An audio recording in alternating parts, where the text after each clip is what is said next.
China one nation one road అని మనం ఎట్లయితే అంటాం, వాళ్ళేమో సిల్క్ రోడ్ అన్నటువంటి పాయింట్ తీసుకొచ్చారు. ప్రపంచవ్యాప్తంగా ఒకటే రహదారి. దానికి మనం అబ్జెక్ట్ చేసాం. ఎందుకని? పాక్ ఆక్రమిత కాశ్మీర్ అంటే భారతదేశానికి సంబంధించిన కాశ్మీర్ భూభాగాన్ని పాకిస్తాన్ ఆక్రమించుకుంటే దాన్ని తీసుకొచ్చుకుని మీరు ఎట్లా వాడుకుంటారు, మేమే తేల్చుకోవాల్సినటువంటి ఇష్యూ అని మనం అబ్జెక్ట్ చేసాం. దానికి మనం ఒప్పుకోలేదు.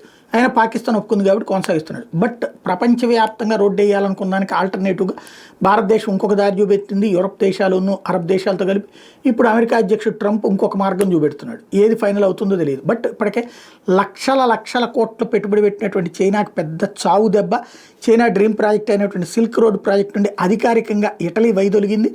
దీంతో సిల్క్ రోడ్ నిలిచిపోయింది. ఇప్పటికే వివిధ దేశాలు చైనాతో టైఅప్ అయ్యి డబ్బులు పెట్టుబడి పెట్టినటువంటి వాళ్ళు కూడా చైనా దగ్గర నుంచి అప్పులు తీసుకున్న వాళ్ళు కూడా అది కట్టలేదు పొమ్మనమని చెప్పినటువంటి సందర్భంలో జరుగుతున్నటువంటి పరిణామం సంచలనం అవుతుంది.